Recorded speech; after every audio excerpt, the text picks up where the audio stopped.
Hey guys, it's your girl Jade. I haven't posted in probably about a week and a half, and I do apologize, but I've been busy at work and everything, so fun times. Um, I'd actually meant to make this video earlier, I guess I should say, but it just never happened. It is another update of parenting a transgender child. Now, one of the things that I've found that I'm running into is people. Sorry, I sound like I'm talking really loud with those headphones on. I'm running into people questioning whether or not my child is transgender because he does not wear a chest binder. Now, like I've said in another video, my son does have gender dysphoria, but he does not have body dysmorphic disorder. He is okay with his body right now. Granted, later on he does want his breast removed.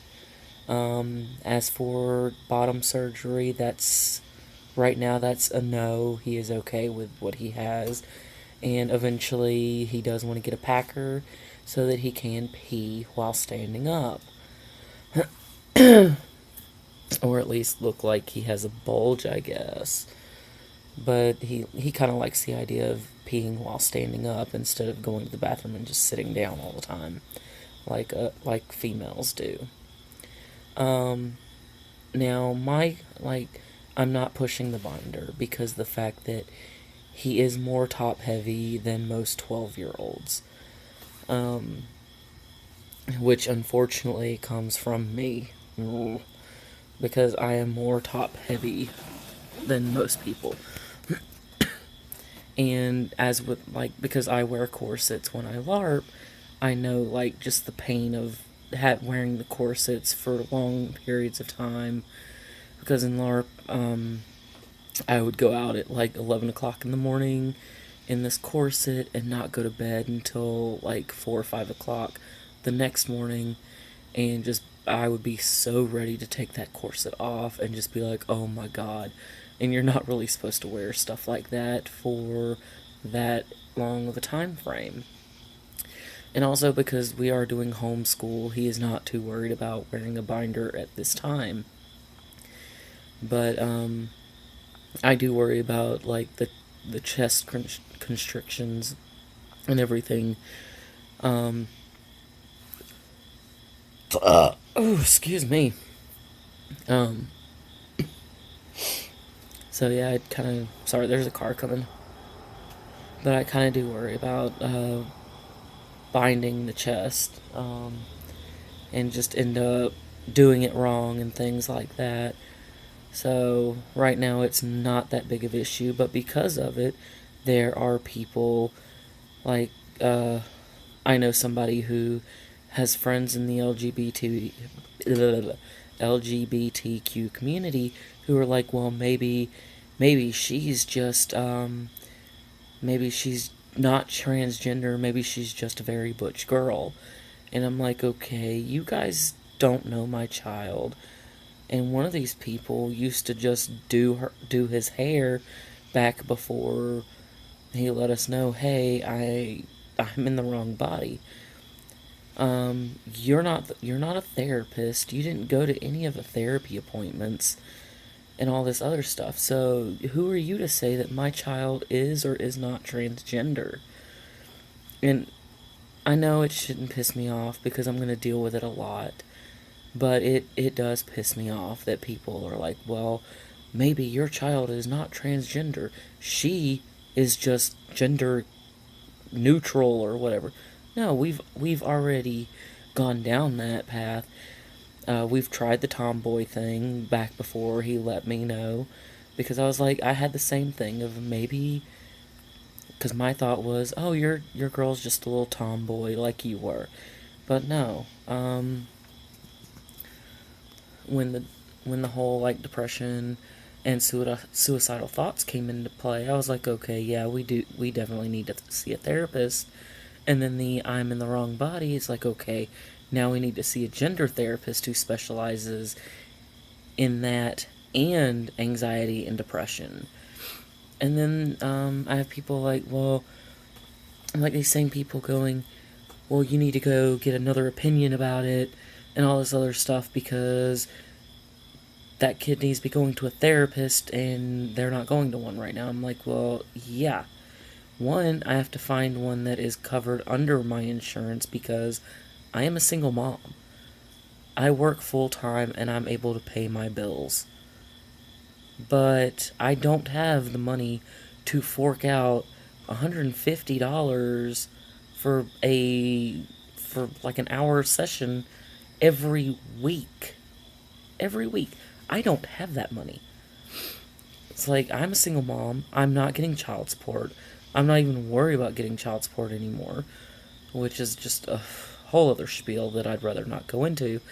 But I have to find something that is covered under my son's insurance company and who specializes in gender therapy and is in the area. And most gender therapists don't take insurance that I have. So, my sister was like, well, hey, my therapist, because she has anxiety disorders, and she also, right now, they have diagnosed her with idiopathic hypersomnia, which is a sleep disorder. So she has a therapist and all that. And she's like, well, my therapist takes, I think he takes the insurance, and he also specializes in gender therapy. So I was like, awesome, now I just gotta give him a call. Get, all that bullshit. But it pisses me off that people question and they don't know everything that's going on with my kid. They are not his therapist. They don't live his life. And every transgender is different. And I mean, it's a gay guy that's like, oh, maybe she's just a butch female. And then one other transgender was like, well, she doesn't bind, so she's not transgender. You know what? Not every transgender binds. I'm sorry. It's just because you do doesn't mean everyone else is going to. So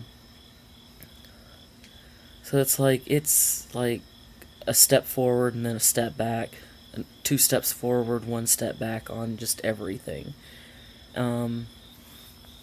And ever since like all this diagnosis and everything came out, it's like my kid has been happier. I have this loving, sweet kid back, and I don't have this depressed child who I'm worried about, like, who has suicidal thoughts. So, and it's like, yes, I do know I have to get him back in therapy.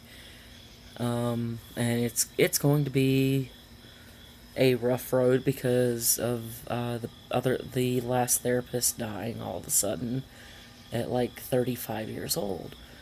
And I told my son, I was like, I will, if we have to, we'll go through 100 different therapists to find one that you have that connection with again. So it's just day by day taking it like that. But what else are you gonna do? Let's see.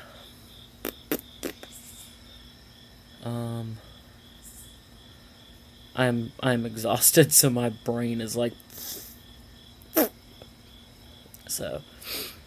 And on top of being a transgender, my son is also bisexual.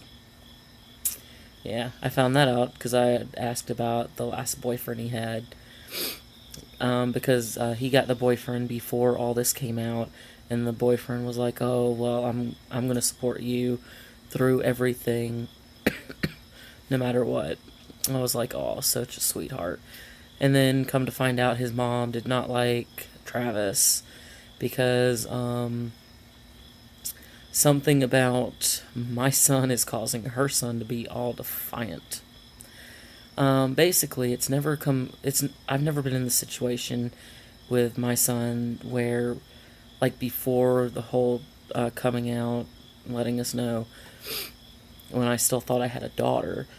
We never had any boys over at the house, like her little friends and everything. Sorry, I'm saying her as the story, so don't raise the torches and everything and bring the pitchforks.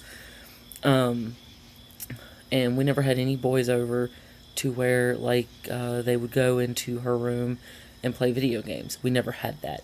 So Travis never got to not. So anyway, Travis was over at his boyfriend's house for Super Bowl party, and the little boy was like, "Hey," or they wanted to play some video games, and the boy's mom was like, well, "No, y'all can't play them in your room. Um, y'all gotta play them out here." And Travis looked up and honestly wanted to know why. He wasn't trying to be a smart aleck or anything. He really wanted to know why. And the mother looks at him and goes, "Well, because I'm not gonna have," or something along the lines of, "kids of the opposite gender shouldn't be in a room by themselves, even with the door open, in a bedroom." And she took that as my son was had an attitude about it. And if she had actually asked me about it, I would have told her we've never come across that situation because at the point of when Travis wanted to have friends over, the person I'm living with was going through chemo, and we couldn't have people over because we couldn't risk, with her immune system being shot from the chemo, having some kids bring home something or bringing sickness or anything into the house. Because as it was, like, if any of us were sick, it's like wear a mask, or she would have to wear a mask around the house, or we would. Going out to the grocery store would have to wear a mask. So we never had to deal with that. So they broke up. They weren't allowed to even talk or hang out, according to the mother.